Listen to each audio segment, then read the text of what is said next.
আসসালামু আলাইকুম সবাইকে। আজকে আমি বানাবো আলু পুরি। তার জন্য এখানে নিয়ে নিয়েছি ময়দা। এখন দিয়ে দেবো পরিমাণ মতো লবণ, সয়াবিন তেল। এখন তেল আর লবণটাকে ভালোভাবে মিশিয়ে নেব। তেলটা ময়দার সাথে মেশানো হয়ে গেছে। এখন অল্প অল্প পানি দিয়ে আমি একটা সফট ডো তৈরি করে নেব।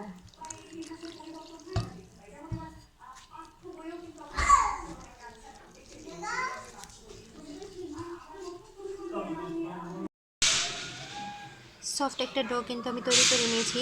এখন রেস্টে রেখে দেবো 4 ঘন্টা। আমার কাছে যেহেতু সময় আছে তাই আমি 4 ঘন্টা রেখে দেব। আপনাদের হাতে সময় না থাকলে 1 ঘন্টা রাখলেও হবে। তবে আমরা যে হোটেল থেকে পুরি কিনে খাই তারা কিন্তু রাতের বেলা খামিরটা করে রাখে আর সকালবেলা পুরিগুলো বানায়। তাই তাদের পুরি থেকে কিন্তু অন্যরকম একটা স্মেল আসে, যেটা ওরা রেস্টে রেখে দেওয়ার কারণেই কিন্তু হয়ে থাকে। তাই আপনাদের হাতে সময় থাকলে বেশি সময় রেস্টে রেখে দেবেন, এতে করে ময়দাটা ভালোভাবে সেট হয়।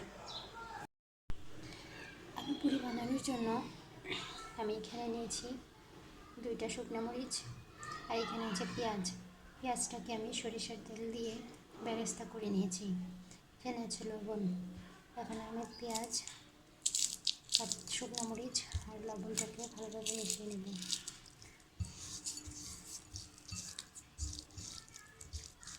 এখন দিয়ে দেব সিদ্ধ করে রাখা আলু।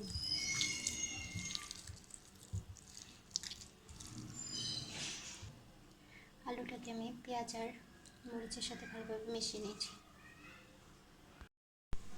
এখানে আছে ময়দা আর সয়াবিন তেল। ময়দা আর সয়াবিন তেলটাকে আমি একসাথে মিশিয়ে এরকম একটা ঘন পেস্ট তৈরি করে নিয়েছি।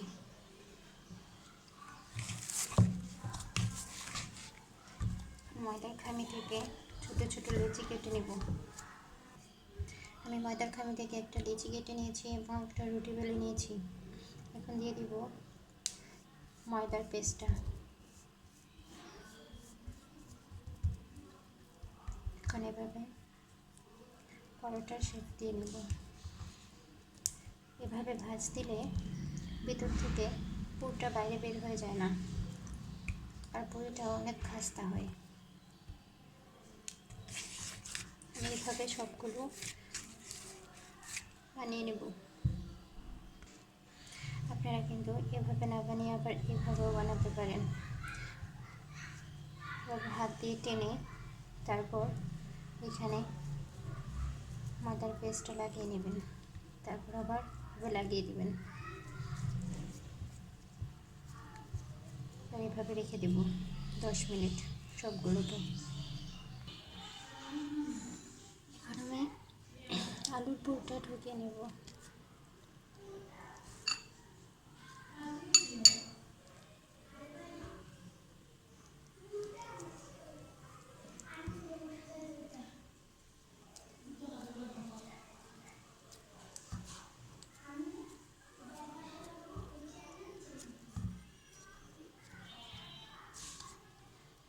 এভাবে আমি 5 মিনিট রেস্টে রেখে দেবো। 5 মিনিট রেস্টে দিলে পুরিটা বেলতে সহজ হবে।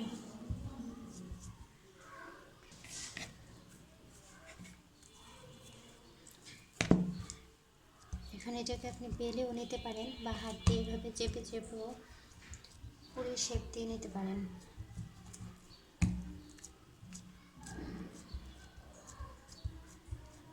হাতে কিছুটা তেল লাগিয়ে তারপর এভাবে চেপে চেপে পুরির শেপ দিয়ে নেবেন। এখন আমার পুরি থেকে কিন্তু পুরটা বেরোয় আসছে না।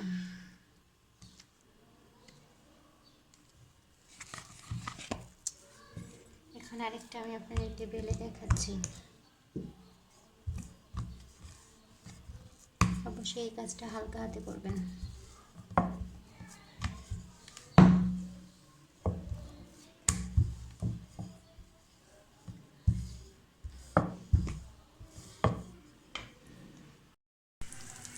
চুলার আঁচটা একবারে লোতে রেখে আমি পুরিগুলো ভেজে নেব। অনেক সময় নিয়ে পুরিগুলো ভাজতে হবে, তাহলে পুরিগুলো খাস্তা হবে। পুরিগুলো আমি এরকম রাউন্ড করে ভেজে নিয়েছি। আপনারাও একটু সময় নিয়ে পুরিগুলোকে ভেজে নেবেন, তাহলে বেশি খাস্তা হবে। পুরিগুলো আমার একদম রেডি। দেখুন কতটা খাস্তা হয়েছে। আমি একটা পুরি আপনাদেরকে ছেড়ে দেখাচ্ছি।